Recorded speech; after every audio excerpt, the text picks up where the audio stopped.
Welcome back to a little Sunday conversation on Texas football. I'm CJ Vogel, joined today by Gerry Hamilton, and today we're going to be, kind of dissecting and discussing a little bit about the defensive line. Obviously, it's been a hot topic this offseason. The departures of Tavondre Sweat, Byron Murphy, Trill Carter has left that room kind of in, a little bit of a question mark area at the moment. Texas obviously addressed it out of the portal.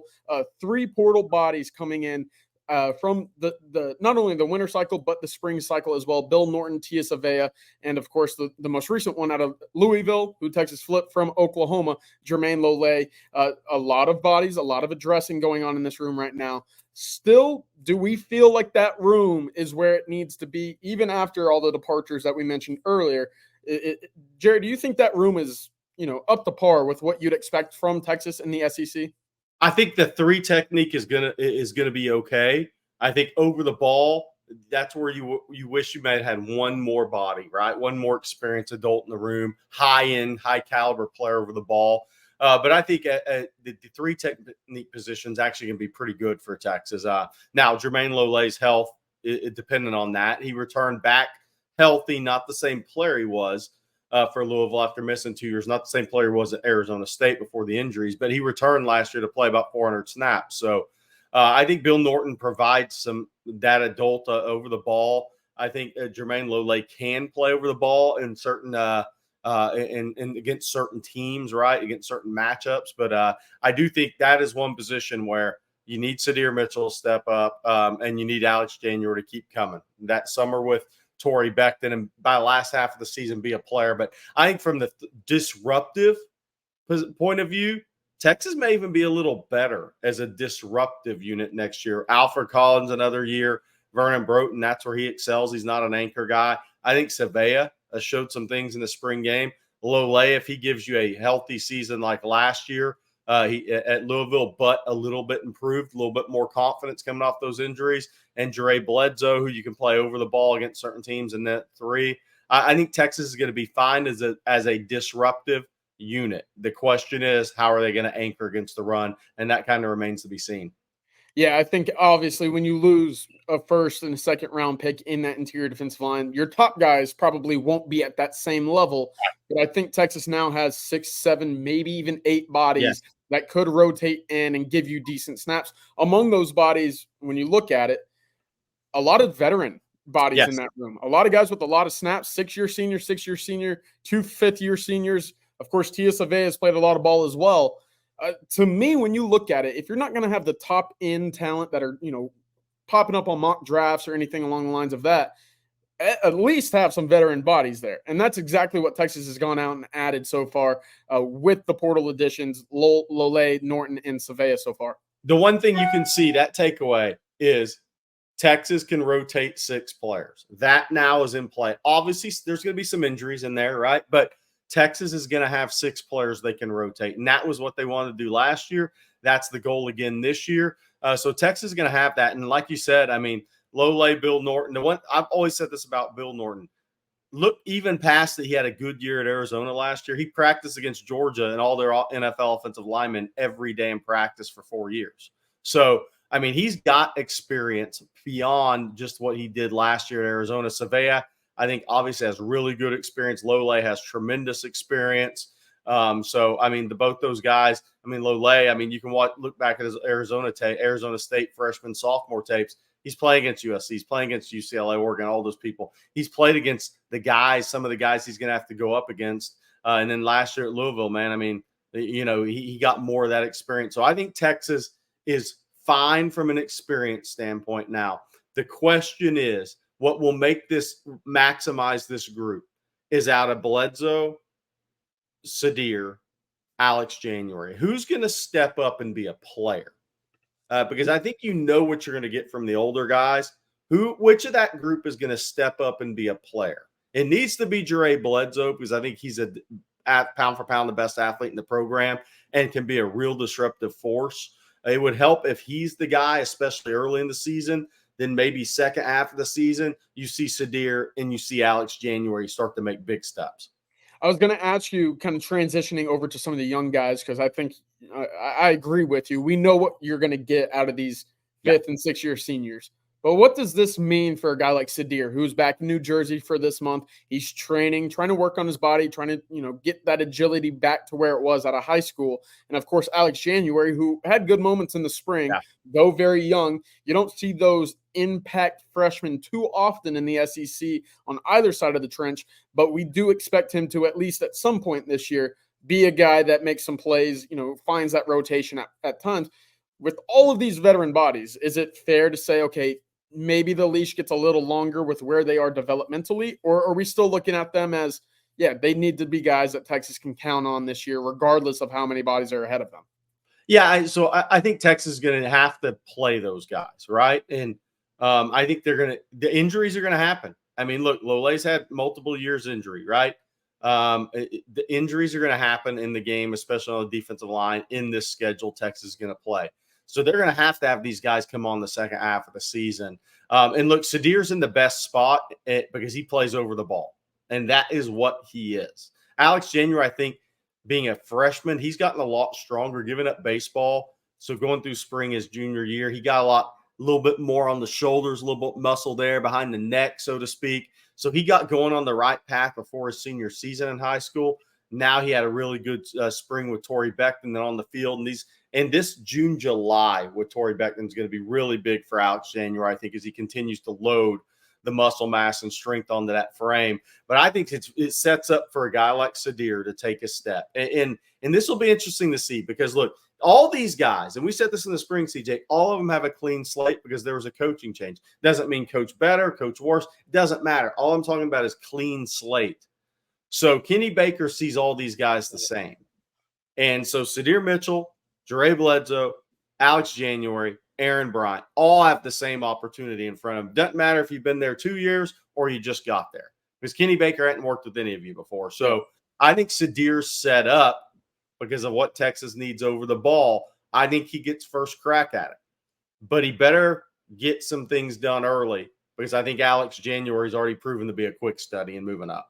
I think that's a really good point. And to your earlier point about the snap count, of course, there's a lot of bodies at what we expect to be the B gap, the three techniques. Yeah. Of course, Sadir and Alex January kind of vying for that maybe second or third level guy over the ball. I wanted to bring this up, and this was on ontexasfootball.com for anybody who hasn't seen it yet. This is the 2023 snap log. So exactly where these guys lined up, whether it be the A gap, the B gap, over the tackle, or outside at the edge.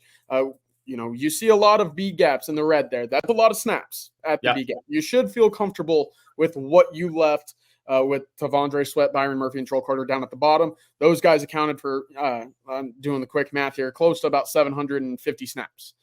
Right now, I think you see that red group of bodies with about 5 guys right there up at the top. You feel comfortable with that.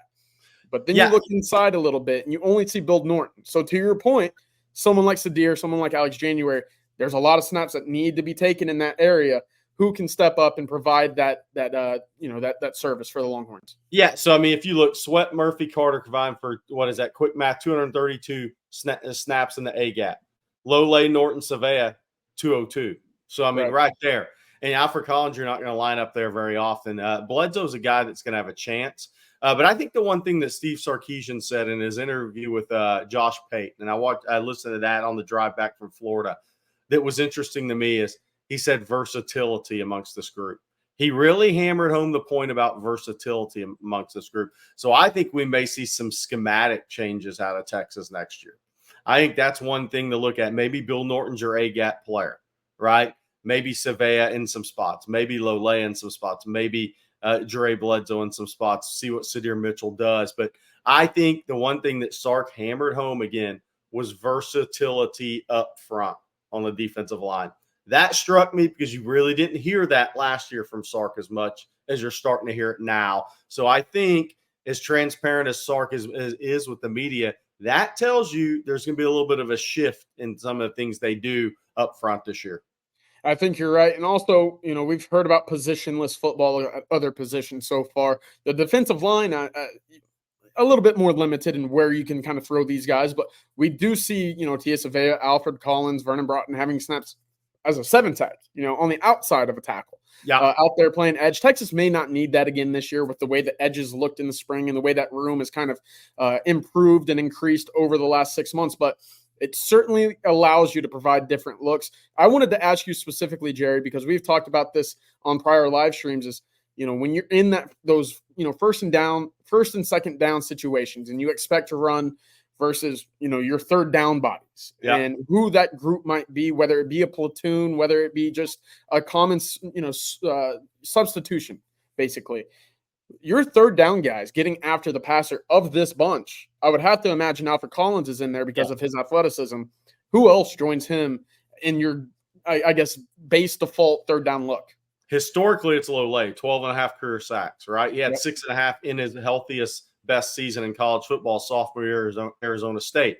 So those are your two guys, to me, that have been out. Jermayne Bledsoe's a wild card. What is he going to look like in year 3? He's got all the talent in the world. Is he actually going to put it together this year?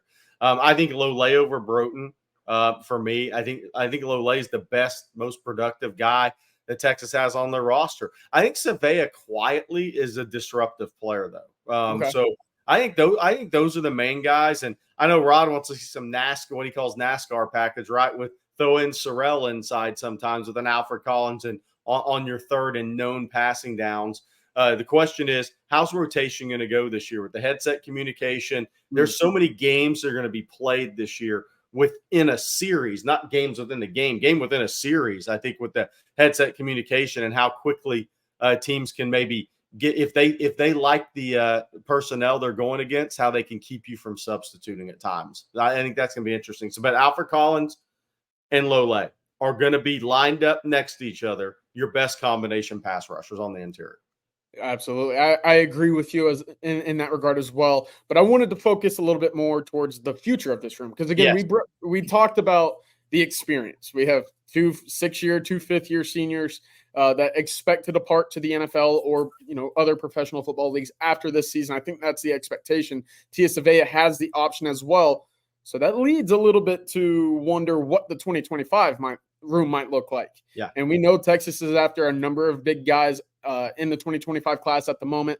Of course, Brandon Brown is in the fold, but we talk about Kevin Wynn, of course, Zion Williams. There's a number of guys that Kenny Baker is going out to seeing right now, and you've just completed a trip as well where you got to see a number of them. Yeah. What does that picture look like for 2025 defensive line recruiting? Well, I can tell you this. They're on the right guys. Now, those guys would be true freshmen in the SEC. So Texas will be back in the portal in some capacity next year, unless Sadir Mitchell, Alex January, and Jermayne Bledsoe look like future NFL draft picks next season, at any point during that season, and Aaron Bryant comes on, right? And Melvin Hills maybe they like what they see early from him. But Texas will be in the portal again, whether it's 1, 2, or 3 guys. Probably won't, maybe not be 3, maybe 1 or 2, depending on who leaves. But look, Brandon Brown, the Texas commitment, is 6'1.5" to 6'1" without shoes on. He's taller than I am. He's got long arms. He's got 10. There's a type here that Texas is hitting on. His wingspan's good. His hand size is 10 and a quarter, 10 and a half in that area. Okay. He is an early graduate as well. So then I go down. First, I started at Kevin Wynn in Greene County. 6'2", 315 without shoes on. Legitimate, strong upper body kid. Early high school graduate. He's an over the ball player. I think FSU, South Carolina, or who Texas is battling. I think Georgia may actually be 4th. Well, now I'm not counting Georgia out, but that's where I think we're starting these June visits at. Maybe they're tied 3rd with Texas because Kevin's never been to Texas. But Kevin Wynn, he's early high school graduate. He fits that type. He's an over the ball player that can play the 3, though. He can play the 3. Right. Then I went down. Saw Brandon Brown and saw Derry Norris at Spruce Creek, who he hadn't locked in the official visit. It'll be June 21st through 23rd. 6'4", 270, 10.5-inch hands, 80-inch wingspan, early high school graduate. Then I ended up seeing Myron Charles at Port Charlotte on Friday. 6'4", 280, 81-inch wingspan, 10.25-inch hands, early high school graduate. Josiah Sharma out at Folsom. 6'4", 305, December high school graduate. Zion Williams, same thing. So Texas is on the right guys, and they're going to take a 4-man D-line class in high school. And that's not all the guys. Like Texas will be able to see Chase Sims at Richmond Randall next week. They still have DJ Sanders scheduled for an official visit June 21st through 23rd. I think Chase Sims will get an official visit scheduled here pretty soon. So I think you're going to see a couple more guys added to that official visit list, but Texas is on the right guys. What they're going to need is one or two of those guys to be ready to play on some level as freshmen. And if you end up getting a difference maker in year one, if the talent they're recruiting right now, if they hit on the right four, chances are one of those guys is going to come in and just push and get on the field quite a bit. But I think Texas will be in the portal. I don't know if it'll be 3. It'll be 1 or 2 in the next class. Yeah, I'm with you. You just are shaped up right now to lose a lot of bodies at that position for 2025, which not a spot you want to be weak at in the SEC. Just going over those official visits one more time in the 2025 class. Myron Charles coming in May 31st through June 2nd. He changed that one, CJ. He changed that one. So he's Florida the 31st through 2nd, and he's Texas June 14th through 16th. So that weekend, Texas will have Myron Charles, Sharma, Brandon Brown, Kevin Wynn. And then on the 21st weekend, it'll be Derry Norris, Zion Williams. Is there somebody I'm forgetting on that group? DJ Sanders, yep. DJ Sanders, there you go. And I think Chase Sims will probably be added to that official visit list coming up here soon. And I think Texas is looking at more guys in Georgia too as well. So not out of question somebody from Georgia scheduled an official visit. I don't think Texas is going to make that last run at Malik Autry, but they may still go by the school next week, next couple of weeks. We'll see. But I think those are your official visits. And they have to win. They have to sign 4 guys. They need to win 3 of. I have a top group of Brandon Brown, Sharma, Myron Charles, Kevin Wynn, Derry Norris. Those are kind of, and Zion Williams. Those are my 6. I think those 6 are above the others. Texas needs to win 3 of those. Yes. If you win 4, you've had a hellacious class. You need to win 3. You need to split those guys somehow, some way. And then if your 4th is a Chase Sims or a developmental guy like DJ Sanders, who doesn't need to be thought about as an early guy, he needs to be thought about as a couple of years away type of guy. But Texas needs to win 3 of those top 6 for me. I'm with you. And again, that'll just continue to build the depth for future years where you're not looking at a room right now with 1 freshman on campus, 2 in the last 2 years, 3 in the last 2 years when you account for Melvin Hills coming in. But that'll do it for today's defensive line recap. Of course, that room is a very polarizing room at the moment. You don't know what to expect, whether it be promising with the experienced veteran bodies or, a complete drop-off from what we saw a year ago with Devondre Sweat and Byron Murphy wrecking havoc seemingly each week. We'll see. Right now, I think Texas does have a number of good rotational bodies that will maintain a consistent level of play for the SEC, and that's in large part because of the amount of experience and production that they've added via the portal. And then we'll talk about next year. But for right now, that'll do for today's Sunday conversation about the defensive line. For Gerry Hamilton, I'm CJ Vogel. Y'all enjoy the rest of the Sunday and hook 'em.